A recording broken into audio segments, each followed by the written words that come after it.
अस्सलाम वालेकुम बच्चों, आज का हमारा टॉपिक है इक्वेशंस ऑफ मोशन। ये आपने 9th क्लास में भी पढ़ा हुआ है, लेकिन यहाँ पर ज़्यादा डिटेल में पढ़ेंगे। Equations of motion tell us motion of an object, यानी ये हमें क्या बताती हैं? ये इक्वेशंस आपको किसी ऑब्जेक्ट की मोशन के बारे में बताती है, ठीक है। इन टर्म्स ऑफ वेलोसिटी, यानी उसकी वेलोसिटी के लिहाज से, उसकी पोजीशन यानी S means distance, you know S जो है वो डिस्टेंस होता है और डिस्टेंस किसी चीज़ की पोजीशन भी बताता है। तो इक्वेशंस ऑफ मोशन आपको डिस्टेंस यानी पोजीशन भी बताती है। एंड नंबर 3 टाइम, टाइम के बारे में भी आपको इक्वेशंस ऑफ मोशन बताती हैं। अब टोटल आपके पास 3 इक्वेशंस हैं, first equation of motion, second equation of motion and third equation of motion. First equation of motion में आप वेलोसिटी को टाइम के साथ पढ़ेंगे, यानी ये 3 चीज़ें हैं ना, वेलोसिटी, पोजीशन, टाइम। तो वेलोसिटी को टाइम के साथ जोड़ेंगे तो कौन सी इक्वेशन बनेगी? First equation of motion. अगर आप डिस्टेंस को टाइम के साथ जोड़ेंगे, डिस्टेंस मीन पोजीशन, तो पोजीशन को टाइम के साथ जोड़ेंगे तो कौन सी इक्वेशन बनेगी? Second equation of motion. और अगर आप वेलोसिटी को पोजीशन के साथ जोड़ें, वेलोसिटी को डिस्टेंस यानी पोजीशन के साथ जोड़ें तो कौन सी बनेगी? Third equation of motion.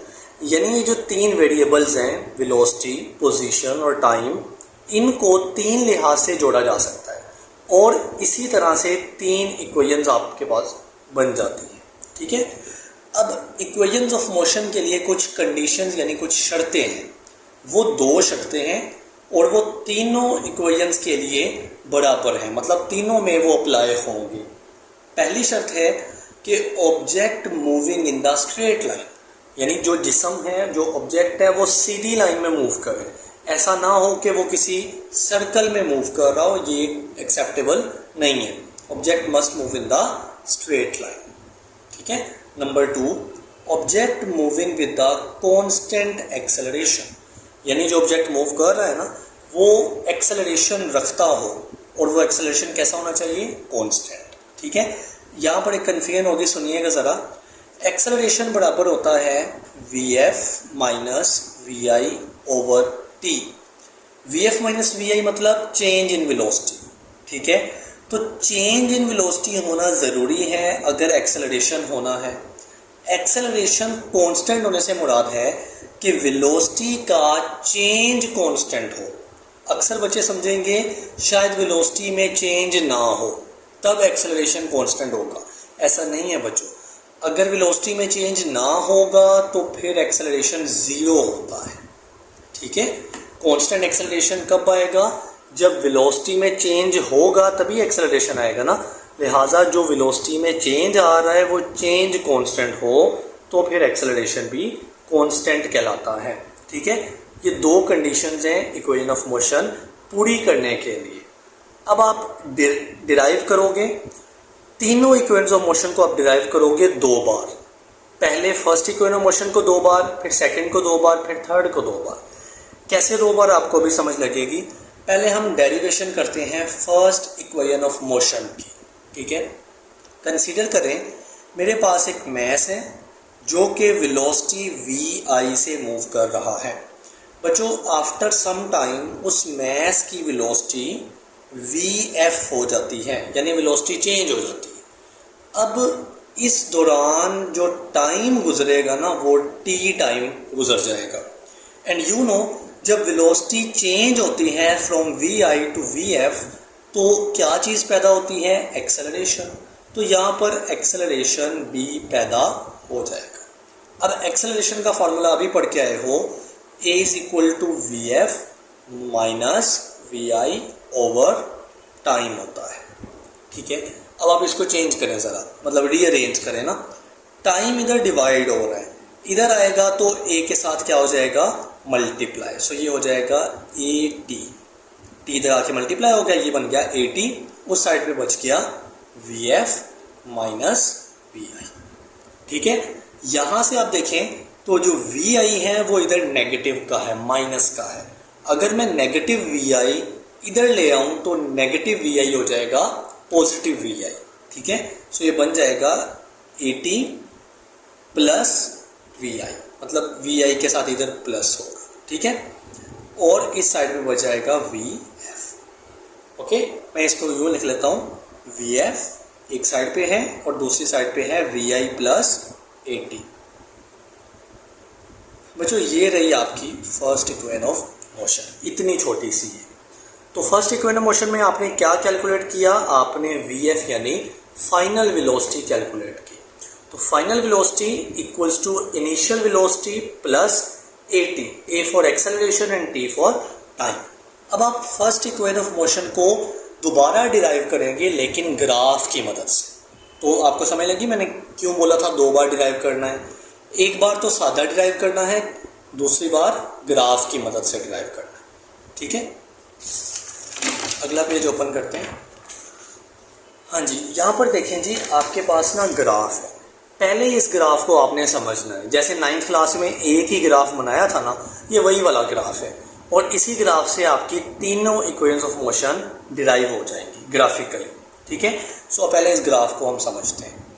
देखें, यहाँ पर एक लाइन है, एक्स एक्सिस की लाइन है, और बच्चों ये जो लाइन है, ये लाइन कौन सी है, वाई एक्सिस की लाइन। ये दोनों लाइंस जिस पॉइंट पर मिल रही हैं उस पॉइंट को हमने ओ यानी ओरिजिन बोला। देखिए ना, एक्स एक्सिस यहाँ पर आ रही है, वाई एक्सिस ये आ रही है, दोनों इस पॉइंट पर मिल रही है जिसको आप ओरिजिन का नाम देते हैं। अब वाई एक्सिस के ऊपर आपने वेलोसिटी ली हुई है v, जो कि ऊपर की तरफ बढ़ती है, और एक्स एक्सिस की तरफ आपने टाइम लिया है जो कि राइट साइड की तरफ बढ़ता है। ठीक है, अब देखें ये वाला ग्राफ फिर क्या कहलाएगा, velocity time graph. Velocity time graph, क्योंकि वाई एक्सिस में आपने वेलोसिटी ली हुई है और एक्स एक्सिस पे आपने टाइम लिया है। So this graph is called as the velocity time graph. अगली बात, 0 से यहाँ तक ये जो पॉइंट है ये वी आई है, यानी इनिशियल वेलोसिटी है, क्योंकि इस लाइन के ऊपर क्या आपने ली हुई है, वेलोसिटी। ठीक है, तो ये वाला जो पॉइंट है ये इनिशियल वेलोसिटी वी आई है, और जब हमने अभी पढ़ा ना वी आई चेंज होगी और वी एफ बन जाएगी आफ्टर सम टाइम। तो जैसे जैसे टाइम गुजर रहा है इस तरफ, तो वैसे वैसे टाइम के गुजरने के साथ साथ एक पॉइंट आएगा जिस पर वेलोसिटी कहलाएगी फाइनल वेलोसिटी। अब आप कहेंगे वेलोसिटी की लाइन तो ये वाली है, तो फाइनल वेलोसिटी मैंने इस लाइन पे क्यों ली। बच्चे ये दोनों लाइंस आपस में पैरेलल हैं, यानी ये वाली लाइन और ये वाली लाइन एक तरह की लाइंस हैं, पैरेलल लाइंस हैं, सेम नेचर है इनकी। ठीक है, तो मैं वी एफ इस पॉइंट पे ले लूँ या इस पॉइंट पे ले लूँ, इससे कोई फर्क नहीं पड़ेगा। तो ये वाला point V I initial velocity का है और ये वाला पॉइंट वी एफ यानी फाइनल वेलोसिटी का है। एक चीज़ कंफ्यूज करेगी आपको, वो समझिएगा। अगर आप देखो, आप वी आई को कैलकुलेट कर रहे हो 0 पॉइंट यानी ओरिजिन से, तो वी एफ भी 0 पॉइंट से कैलकुलेट होगी। मतलब ऐसा नहीं है, अक्सर बच्चे सोचेंगे शायद वी एफ का ताल्लुक यहाँ से है, यानी ये वी आई का पॉइंट है ना, तो ये पॉइंट भी किसका होगा, वी आई का, क्योंकि ये दोनों आपस में सेम लाइन पे है। ठीक है, तो ऐसा नहीं है कि वी एफ का पॉइंट वी आई से शुरू हो रहा है, नहीं, वो भी बच्चों 0 से ही शुरू हो रहा है। ठीक है, तो यहाँ पर भी आप 0 या ओरिजिन लिख सकते हो। वी एफ भी 0 से कैलकुलेट होगी और वी आई भी 0 से कैलकुलेट होगी। एक और बात करते हैं, देखें, अगर हम देखें ये वाले पॉइंट का डिस्टेंस 0 से इतना वी एफ है और इतना डिस्टेंस वी आई है, तो फिर वी एफ और वी आई के दरमियान वाला डिस्टेंस कैसे कैलकुलेट होगा। आप क्या करेंगे, आप टोटल वी एफ डिस्टेंस से वी आई डिस्टेंस को माइनस कर देंगे, फिर आपके पास इतना डिस्टेंस बच जाएगा। ठीक है, सो मैं यहाँ पर लिख लेता हूँ कि वी एफ से वी आई के दरमियान जो डिस्टेंस है ना, वो वी एफ माइनस वी आई के बराबर है, क्योंकि वी एफ टोटल डिस्टेंस है, उससे इतना वी आई माइनस कर दें तो पीछे कितना बचता है, ये डिस्टेंस। तो मैंने इस डिस्टेंस का नाम ही यही रख दिया, वी एफ माइनस वी आई। समझे हो। अब देखो, फर्स्ट इक्वेशन में आपने क्या डिराइव किया, आपने डिराइव किया V F is equal to we I plus A T. ये फर्स्ट इक्वेशन में अभी पढ़ के आए हो। अब देखें, वी आई अगर इधर प्लस का है तो इधर आएगा तो वी आई क्या हो जाएगा, माइनस का हो जाएगा।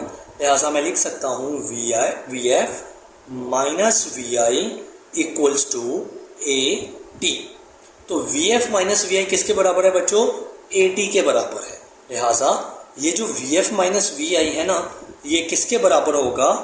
ए टी के बराबर भी होगा। मीन्स इस पॉइंट से लेकर इस पॉइंट का distance v F minus we i है या ए टी है, एक ही बात है। सही है। मज़ीद समझते हैं। देखें, अगर मैं कहूँ इस पॉइंट से लेकर इस पॉइंट तक का डिस्टेंस क्या है, तो आप कहेंगे यहाँ पर तो हमने टाइम लिया है तो ये टी है। बच्चों, अगर इतना डिस्टेंस टाइम है ना, तो फिर यहाँ से लेकर यहाँ तक भी क्या होना है? टी टाइम होना है। क्योंकि जितनी लेंथ इसकी है उतनी लेंथ इसकी है और ये दोनों पैरेलल हैं, मतलब सेम नेचर के हैं। तो अगर हमने इसको टाइम बोला है तो ये भी टाइम है। ठीक है। तो यहाँ से लेकर यहाँ तक अब मैं टी टाइम ही बोलूँगा। समझो। अगली बात मज़ीद हम आगे चलते हैं। ये जो रेड कलर की लाइन आ रही है ना, दिस इज़ द स्लोप। ये क्या कहलाती है? स्लोप कहलाती है। देखो बच्चों, स्लोप का मतलब होता है ढलान, यानी कोई नीचे से ऊपर जब जाती है ना चीज़, जैसा कि पहाड़, तो पहाड़ की जो चढ़ाई होती है ना, उसको हम ढलान कहते हैं, ढलान। ठीक है। तो ये भी एक पहाड़ की चढ़ाई की तरह की है, तो हम इसको भी क्या बोलेंगे? स्लोप बोलेंगे। अब ये स्लोप किसके बराबर है, मतलब ये लाइन किसके बराबर है? जैसे हर लाइन को एक नाम दे रहे हो ना, ये लाइन टी है, यहाँ से यहाँ तक V F minus we i है, तो इस लाइन को भी किसी ना किसी चीज़ के बराबर होना चाहिए। तो बच्चों, ये जो लाइन है ये बराबर है एक्सेलरेशन ए के। अब ये कहाँ से आया? सुने ज़रा। एक्सेलरेशन का फॉर्मूला क्या था? V F minus we I over T, यही फार्मूला है ना। अब वी एफ और वी आई क्या है? फाइनल वेलोसिटी और इनिशियल वेलोसिटी। बहरहाल वेलोसिटी है। क्या है? वेलोसिटीज हैं, दो वेलोसिटी। नीचे क्या है? टाइम है। तो एक्सेलरेशन बराबर होता है वेलोसिटी ओवर टाइम के। तो अगर मैंने वेलोसिटी और टाइम के दरमियान ग्राफ बनाया है, तो उसका स्लोप एक्सेलरेशन होगा। ये फार्मूले ने बताया है। फार्मूले ने क्या बताया? कि एक्सेलरेशन वेलोसिटी और टाइम के साथ लिंक्ड है। तो अगर आपने वेलोसिटी और टाइम के दरमियान ग्राफ बना लिया है, तो उसका जो स्लोप आएगा रेड कलर का, वो एक्सेलरेशन होने वाला है। ठीक हो गया। मज़ीद हम ग्राफ को मज़ीद थोड़ा सा समझते हैं और फिर हम कैलकुलेशन पे चलेंगे। बच्चे, इस ग्राफ में स्लोप के नीचे नीचे आपने रहना है, क्योंकि स्लोप के ऊपर आप चाहे जितना मर्जी ग्राफ खींच लो, वो ग्राफ यूज्ड नहीं है। वो ग्राफ वैसे ही बनाया है, अभी उसका काम नहीं है। अब स्लोप के नीचे नीचे ना आपके पास दो फिगर्स बन रही हैं। कौन कौन सी? ये वाली फिगर एक ट्रायंगल है, मतलब आप देखें ना, यहाँ पर एक ये सीधी लाइन, ये स्लोप की लाइन और ये लाइन, ये ट्रायंगल बन रही है। तो ये वाली चीज़ एक ट्रायंगल है। ठीक हो गया। और नीचे वाला एक जो डिब्बा बन रहा है, ये वाला बच्चों, ये क्या है? ये एक रेक्टेंगल है। ये क्या है? रेक्टेंगल है। सो इस ग्राफ में हमारे पास दो चीज़ें बन रही हैं, एक triangle and the other one is the rectangle. ठीक है। अब आपने ग्राफ पूरा समझ लिया है, अभी आप कैलकुलेशन पे चलेंगे। देखिए जी, आपने अब डेरिवेशन करनी है फर्स्ट इक्वेशन ऑफ मोशन की, लेकिन ग्राफिकल मेथड से। आप पहले भी डेरिवेशन कर चुके हो फर्स्ट की, लेकिन वो नॉर्मल मेथड। तो ग्राफिकल मेथड में आप यूज़ करोगे स्लोप का फार्मूला। स्लोप का फार्मूला होता है Y axis over X axis. ये बच्चों स्लोप का फार्मूला है, आपने इसको याद रखना है। तो स्लोप का फार्मूला क्या है? Y axis over X axis. ठीक है। अच्छा, एक बात मज़े की बता दूं, ये जो मेरा लेक्चर होगा ना, ये बुक से थोड़ा सा हटेगा, यानी बुक जैसा भी होगा, कुछ चीज़ें बुक से मैच करेंगी, कुछ हटेंगी, तो आपको जो आसान लगेगा आपने वो पिक कर लेना। ठीक है। स्लोप का फॉर्मूला होता है Y axis over X axis. पहली बात, स्लोप किसके बराबर है? एक्सेलरेशन के। तो बच्चों यहाँ पर लिख लो, स्लोप की जगह पर, चलो यहाँ पर नीचे लिख लेते हैं, स्लोप बराबर आ गया एक्सेलरेशन के।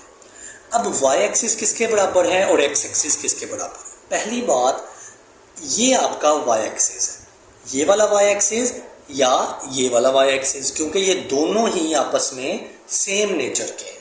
तो हमने ज़्यादा चीज़ें किधर ली हुई हैं, इस साइड पे, ठीक है। तो हम ये वाला वाई एक्सिस इग्नोर करते हैं और ये वाला वाई एक्सिस कंसीडर करते हैं। तो देखें, मुझे वाई एक्सिस कितना लेना है, टोटल इतना या इतना, ये डिसाइड करेगा मेरा स्लोप, क्योंकि मैं स्लोप के फार्मूले में वाई एक्सिस को कंसीडर कर रहा हूँ। तो अब देखें बच्चे, जो स्लोप आ रहा है ना, वो यहाँ से शुरू हो रहा है इस पॉइंट से, मतलब स्लोप यहाँ से शुरू हो रहा है, यहाँ से, और यहाँ तक जा रहा है।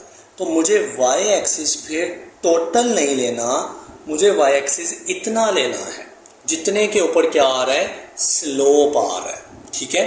अब इतनी लेंथ को मैंने बोला V F minus we i, ठीक है। सो मैं यहाँ पर वाई एक्सिस की जगह पे लिख लेता हूँ V F minus we I over X axis. अब एक्स एक्सिस भी वो वाला एक्स एक्सिस जो स्लोप के नीचे आ रहा है, तो ये सारा स्लोप है, इसके नीचे आने वाला ये एक्स एक्सिस टाइम मैंने शुरू में आपको समझाया, क्योंकि नीचे वाला अगर टाइम है ना तो ये भी टाइम है, तो ये तो टी टाइम है, तो एक्स एक्सिस जो है वो टी टाइम है। अब बच्चे अगेन ये किसका फार्मूला बन गया, एक्सेलरेशन का, V F minus V over T. यहाँ से वी एफ निकालना आपके लिए मुश्किल नहीं है, ठीक है। कैसे करेंगे, टाइम इधर डिवाइड हो रहा है, इधर आके ए टी बन जाएगा, उधर बच जाएगा V F minus we I. अब माइनस का वी आई इधर आके प्लस का हो जाएगा, तो वी आई प्लस का हो गया, और उधर था ए टी, और इस साइड में बच गया वी एफ, ठीक है। So V F minus V F is equal to we I plus A T. आपकी फर्स्ट इक्वेशन ऑफ मोशन दोबारा बन गई, लेकिन इस बार आप ग्राफ को यूज़ करके निकाल लें, ठीक है। आगे चलते हैं हम सेकंड इक्वेशन ऑफ मोशन की तरफ। सेकंड इक्वेशन ऑफ मोशन में पहली बात आपने क्या कैलकुलेट करना है बच्चे, आपने डिस्टेंस एस मालूम करना है, डिस्टेंस एस आपने मालूम करना है सेकंड इक्वेशन ऑफ मोशन में। तो देखें कैसे मालूम करेंगे। आपको पता है आप डिस्टेंस का फॉर्मूला क्या होता है, आपने पढ़ा हुआ है बार बार, distance s will be equal to we t. S बराबर होता है वी यानी वेलोसिटी और टी यानी टाइम के। अब देखें, अब आपके पास वेलोसिटी जो है ना वो दो है, एक वी एफ है और एक वी आई है। जब इस तरह की सिचुएशन हो कि वेलोसिटी एक से ज़्यादा हो, तो आप बच्चे उनका एवरेज लेते हैं। तो ये वेलोसिटी का ए वी यानी एवरेज ले रहा हूँ मैं। एवरेज कब लेना है, जब वेलोसिटी एक से ज़्यादा हो, जैसा कि यहाँ पर एक वी एफ फाइनल वेलोसिटी है और एक वी आई यानी इनिशियल वेलोसिटी, तो मैं इनका एवरेज ले रहा हूँ। अब बच्चे एवरेज कैसे लेते हैं, देखें आप एवरेज ले रहे हो फाइनल और इनिशियल का, तो जिन दो का एवरेज लेना है ना, उन दोनों को जमा करना है और दो पर डिवाइड कर देना है। ये एवरेज लेने का तरीका होता है, जिन दो का एवरेज लेना है उन दोनों को प्लस कर दें और फिर 2 पर डिवाइड कर दें। तो वी एवरेज की जगह ये आ गया, वी एवरेज के साथ क्या मल्टीप्लाई हो रहा है, टाइम। सो बच्चे यहाँ पर टाइम आके मल्टीप्लाई हो गया। अगला स्टेप क्या होगा, ये जो टी है ना, ये जो 2 है ये इधर डिवाइड हो रहा है, 2 इधर जाके एस के साथ मल्टीप्लाई होके क्या जनरेट करेगा, 2s। तो 2s will be equal to we I plus we F multiply time, ठीक है। अगला स्टेप क्या होगा, वी एफ का फॉर्मूला क्या है, V I plus A T. तो आप वी एफ की जगह पे उसकी वैल्यू यूज कर लें, तो ये हो जाएगा 2s इक्वल्स टू वी आई अपनी जगह पे रहेगा, वी एफ की जगह मैं लिख सकता हूँ, वी एफ की जगह क्या लिख सकता हूँ, V I plus A T. So V I plus A T, ये मैंने वी एफ की जगह लिख ली। तो ब्रैकेट क्लोज, ब्रैकेट के बाहर मल्टीप्लाई क्या हो रहा है, टाइम हो रहा है। समझो यहाँ तक। अब अगला स्टेप समझते हैं। देखें ये एक वी आई है और एक वी आई ये है, तो we I plus V I क्या हो जाएगा, 2vi, ठीक है। सो ये बन जाएगा 2s equals to 2vi plus 80 into time, ठीक है। अगली बात देखें, ये जो टाइम है ना, ये ब्रैकेट के बाहर मल्टीप्लाई हो रहा है। इसका मतलब टाइम ब्रैकेट के अंदर जितनी भी चीज़ें हैं ना उन दोनों के साथ मल्टीप्लाई हो रहा है। जैसे यहाँ पर दो चीज़ें हैं ना, तो दोनों के साथ बारी बारी आपने टाइम को मल्टीप्लाई कर देना है। ठीक है, हम यहीं पर इसको सॉल्व करेंगे। अच्छा देखें, 2s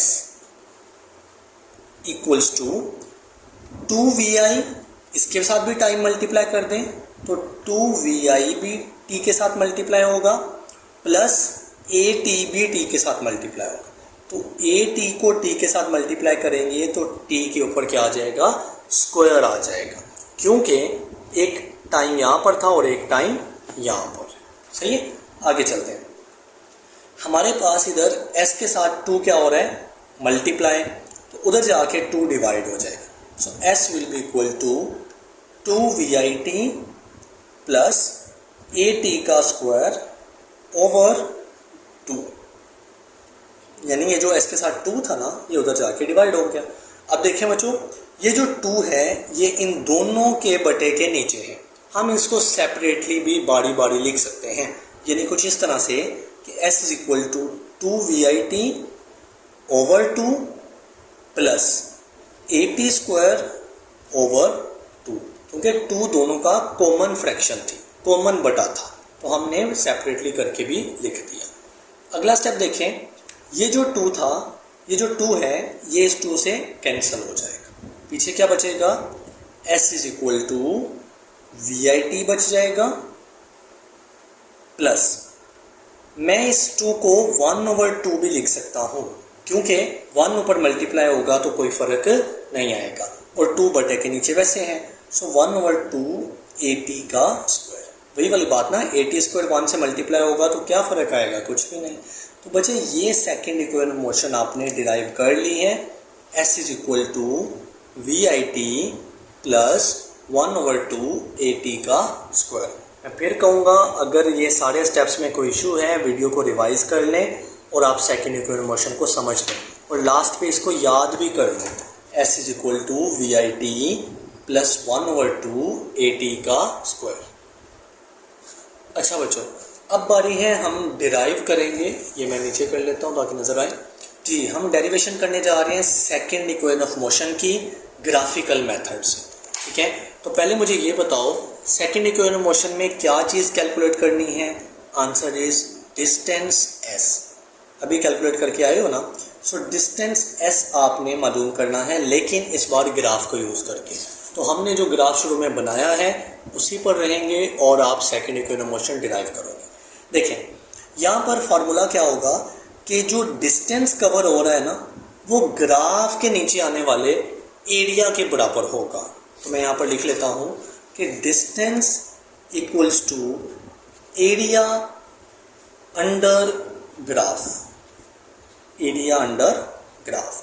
इस ग्राफ के नीचे जितना भी एरिया आ रहा है ना वो डिस्टेंस के बराबर होगा। ये ग्राफिकल एक प्रिंसिपल है, उसूल है। अब देखें, ग्राफ के नीचे दो चीज़ें आ रही हैं, एक ये वाला आने वाला ट्रायंगल आ रहा है और एक ये वाला रेक्टेंगल आ रहा है। तो ग्राफ के नीचे दो चीज़ें आ रही हैं, लिहाजा मैं दोनों के एरिया का टोटल लूँगा। तो मैं कहूँगा एरिया अंडर ग्राफ किसके बराबर है, area of triangle plus area of rectangle. ठीक है, दोनों का एरिया जमा करें तभी हमारा ग्राफ बन रहा है ना। तो ग्राफ का एरिया इन दोनों के एरिया के बराबर होगा और एरिया अंडर ग्राफ बराबर है डिस्टेंस s के। अगली बात, इन दोनों के कोई ना कोई फार्मूले होने चाहिए, मतलब एरिया ऑफ ट्रायंगल का फार्मूला होना चाहिए, एरिया ऑफ रेक्टेंगल का फार्मूला होना चाहिए। तो बच्चे एरिया ऑफ ट्रायंगल का फार्मूला है 1/2 परपेंडिकुलर मल्टीप्लाई बेस।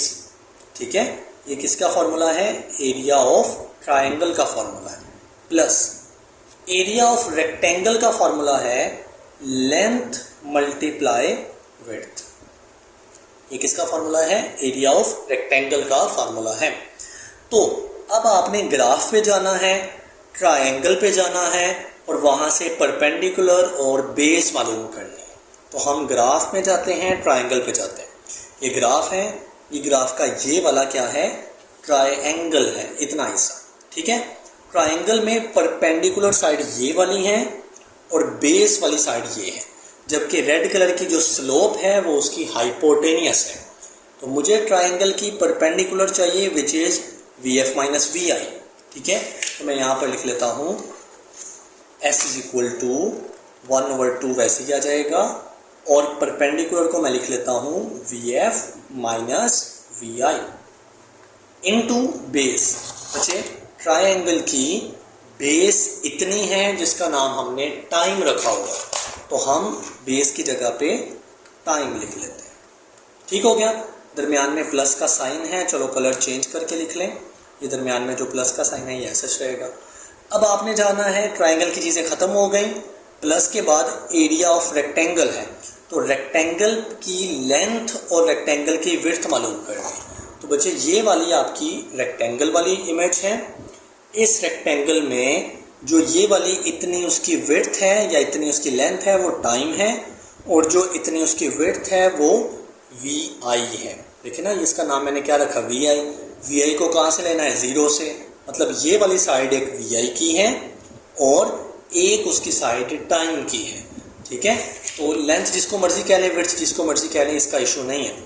तो लेंथ को आप फॉर एग्जांपल वी आई कह रहे हैं, तो विड्थ को आपको टाइम कहना पड़ेगा, समझ आई। अब देखें v F minus we i, v F minus we आई किसके बराबर था, ए टी के बराबर है। ये फर्स्ट इक्वेशन ऑफ मोशन से आपने निकाला था कि V F is equal to we I plus A T, और फिर वी आई उधर जाके माइनस का हो गया, इस साइड पे बच गया ए टी।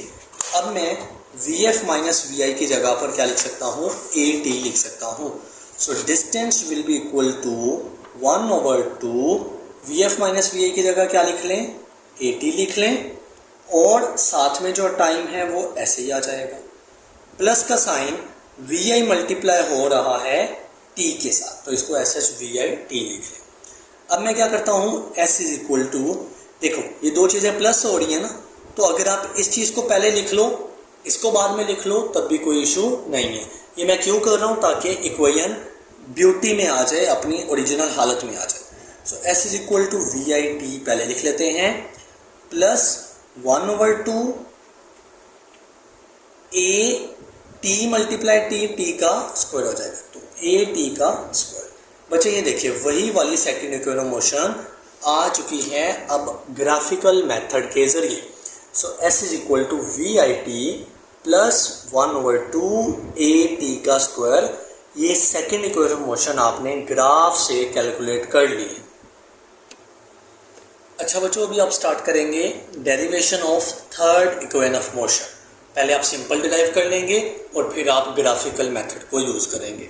तो देखें जो थर्ड इक्वेशन ऑफ मोशन है ना, उसमें भी आपने डिस्टेंस s ही मालूम करना है, लेकिन इक्वेशन सेकंड से अलग होगी। नो डाउट सेकंड में भी डिस्टेंस ही मालूम कर रहे हो, लेकिन दोनों में कुछ ना कुछ फ़र्क ज़रूर होना है, ठीक है। अब एक मज़ीद मज़े की बात, सेकंड इक्वेशन मोशन आपने कहाँ से शुरू की थी, s is equal to we T से। जब आप ग्राफ की बात नहीं कर रहे, सिंपल बात कर रहे, थर्ड भी यहीं से स्टार्ट होनी है, s is equal to we T से। अब जैसे सेकंड में v की जगह v एवरेज लिया था ना, क्योंकि वेलोसिटी वी आई और वी एफ दो थी, थर्ड में भी v एवरेज ही लेना है क्योंकि वही दो वेलोसिटीज़ है। अगली बात, वहाँ पर भी आपने एवरेज निकाली थी, कैसे, V I plus we F over 2, ये एवरेज निकाली थी। यहाँ पर भी आपने ऐसे ही एवरेज निकालनी है, मल्टीप्लाई टाइम। देखिए ना, वी एवरेज ये आ गया और टाइम मल्टीप्लाई ऐसा आ गया। लेकिन यहाँ पर फ़र्क आता है सेकंड और थर्ड में। सेकंड में आप क्या करते थे, वी एफ की जगह, ये जो वी एफ आ रहा है ना यहाँ पे, इसकी जगह आप इसकी वैल्यू पुट करते थे फर्स्ट इक्वेशन ऑफ मोशन से, जो कि V F is equal to we I plus A T होता है। थर्ड में आप ये काम नहीं करेंगे। अगर आप ये काम कर देंगे तो फिर दोबारा से सेकंड डिराइव हो जाएगी, ठीक है। थर्ड में आपने वी आई और वी एफ को नहीं छेड़ना। फिर आपने क्या करना है, आपने टाइम को छेड़ना है। टाइम को कैसे छेड़ेंगे, एक्सेलरेशन का जो फॉर्मूला है ना, a is equal to V F minus we I over T. यहाँ से बचे एक्सेलरेशन को टाइम की जगह पे ले आओ और टाइम को एक्सेलरेशन की जगह पे ले आए, तो फिर क्या बनेगा, time will be equal to V F minus we I over a, दोनों की जगह रिप्लेस हो गई ना। अब ये वाला टाइम का फॉर्मूला आप यहाँ पर यूज़ करें, ठीक है। थर्ड में ये करना है, सेकंड में वी एफ यहाँ से पुट करनी है, यहाँ थर्ड में टाइम पुट करना है, ठीक है। एक और काम कर लो, ये जो 2 इधर डिवाइड हो रहा है ये इधर आके मल्टीप्लाई हो जाएगा। So 2s will be equal to we I plus we F into ये जो टाइम है इसकी जगह पे मैं क्या पुट कर सकता हूँ, V F minus we I over a, ये पुट कर दिया। अब देखिए ये जो a है ये भी इधर डिवाइड हो रहा है ना, इधर आके तो मल्टीप्लाई हो जाएगा। सो 2as यानी a आके दोनों के साथ क्या हो गया, मल्टीप्लाई हो गया, जो कि उधर डिवाइड हो रहा था। फिर पीछे क्या बच गया, इधर बच गया वी एफ प्लस वी आई। मैंने जानबूझ के इन दोनों की तरतीब चेंज की है बच्चों, इससे फ़र्क तो नहीं पड़ेगा ना, 2 प्लस हो रहे हैं तो जिसको मर्जी पहले लिखें, ठीक है। तो इधर मैंने लिख दिया V F plus V I और इस साइड पे बच गया V F minus we I. अब देखिए ये आपके पास फॉर्मूला निकल आया, a plus B into A minus B. मैं लिख देता हूँ आपकी आसानी के लिए। मान लें ये a है प्लस वी आई को मैं b कह लेता हूँ, ये मल्टीप्लाई हो रहे हैं और अगेन वी एफ को क्या नाम दिया है, a का, वी एफ को a का नाम दिया है, वी आई को b का नाम दिया। तो ये a है माइनस वी आई बी, तो बच्चे a plus B into A minus B किसके बराबर होता है, ए स्क्वायर माइनस बी का स्क्वायर। ये फार्मूला पड़ा हुआ है ना। तो अब आप वी एफ और वी आई को भी इस फार्मूले में पुट करेंगे। So 2as equals to a plus B into A minus B. तो a क्या है, वी एफ, लिहाजा वी एफ का स्क्वायर माइनस वी आई का स्क्वायर। ये आपके पास third equation of motion derive हो चुकी है। 2as equals to we F का स्क्वायर माइनस वी आई का स्क्वायर। ये सिंपल मेथड था। अब आप चलेंगे ग्राफिकल मेथड के ऊपर। अच्छा बच्चों, अब थर्ड इक्वेशन ऑफ मोशन को ग्राफ की मदद से समझते हैं। इस इक्वेशन को डिराइव करते वक्त ना आपने ट्रायंगल और रेक्टेंगल को अलग अलग कंसीडर नहीं करना, जैसा कि सेकंड में किया था। आपने पूरे ग्राफ की ये वाली शक्ल लेनी है, ठीक है। मतलब ट्रायंगल कंबाइन है रेक्टेंगल के साथ, जुड़ा हुआ है। तो देखें इसका फॉर्मूला क्या है, ये फॉर्मूला आप याद रख लें।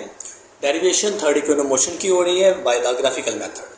फॉर्मूला है कि डिस्टेंस, क्योंकि डिस्टेंस ही मालूम करना है, distance is equal to 1/2 sum of parallel sides. मतलब पूरी फिगर को देखते हुए आपने पैरेलल साइड्स को जमा करना है, सम करना है और मल्टीप्लाई कर देना है हाइट के साथ। फॉर्मूला याद रख लें, 1/2 मतलब distance is equal to 1/2 sum of parallel sides multiply height. तो देखें इस पूरी फिगर में पैरेलल साइड्स कौन सी है। अगर आप गौर करें, ये वाली सीधी वाली साइड और ये वाली साइड पैरेलल है। आप कहेंगे कि सर ये वाली साइड और ये वाली भी तो पैरेलल है ना। आप एक गलती कर रहे हैं। मैंने जब कह दिया कि इस पूरी फिगर को एक कंसीडर करना है तो दरमियान वाली लाइन इग्नोर हो जाएगी। क्यों इग्नोर हो जाएगी? क्योंकि यही वो लाइन है जो रेक्टेंगल और ट्रायंगल को सेपरेट कर रही है। हमने तो दोनों को सेपरेट करना ही नहीं है, हमने पूरी फिगर को सिंगल मानना है। तो ये दरमियान वाली लाइन है ही नहीं, इग्नोर करें इसको। तो फिर ये वाली सीधी लाइन है ना, और चाहे ये छोटी लाइन है इतनी सी, मगर ये भी वैसी ही सीधी है। तो ये पूरी साइड किस चीज़ को बताती है? वी एफ को। देखें ना, यहाँ से लेकर वी एफ जो है वो इस पॉइंट, ये पॉइंट है लेकिन ज़ीरो से है। तो ये वाली पूरी साइड किसको बताती है?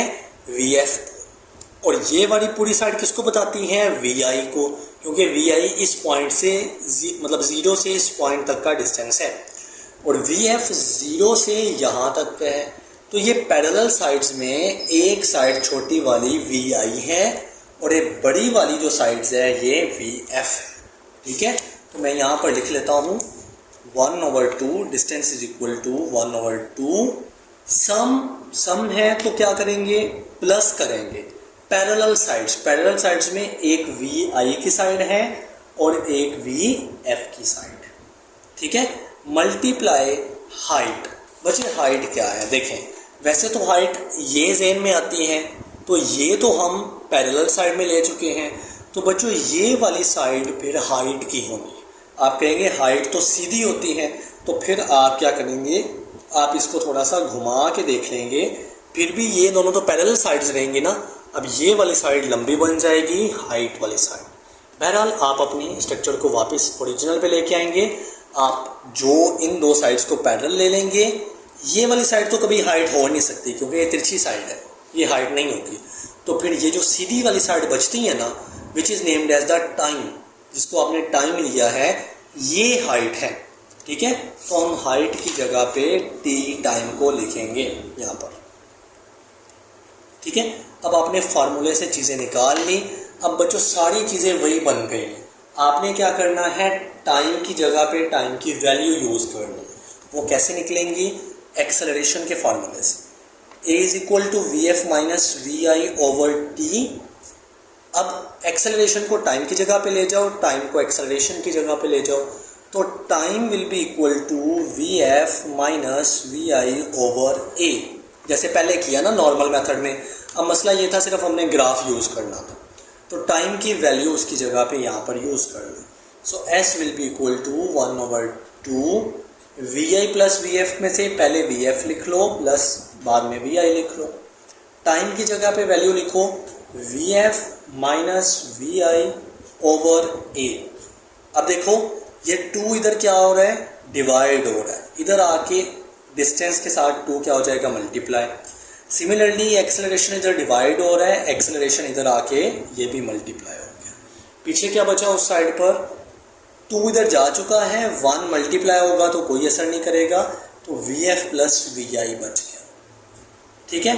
एक्सेलरेशन इधर डिवाइड हो रहा था, इधर आके मल्टीप्लाई हो गया, ये भी इग्नोर कर दें, तो पीछे बच गया V F minus we I.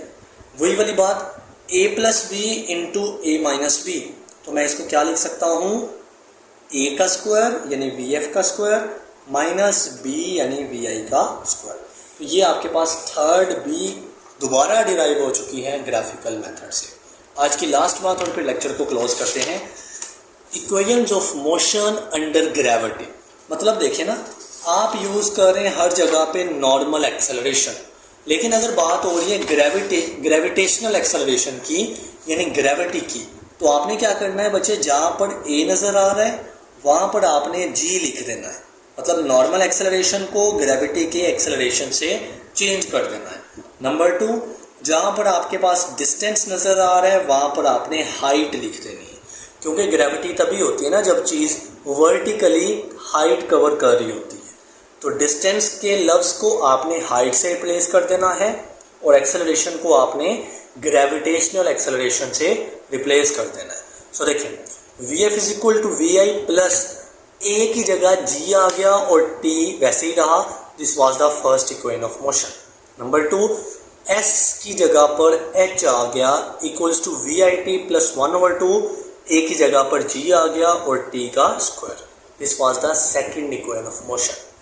Number 3, 2as, A की जगह पे जी आ गया, एस की जगह पे एच आ गया इक्वल्स टू वी एफ का स्क्वायर माइनस वी आई का square, this is your third equation of motion. बच्चों ये था आज का लेक्चर, आई होप कि आपको समझ आ गई होगी। अपना ख्याल रखिएगा, अल्लाह हाफिज़।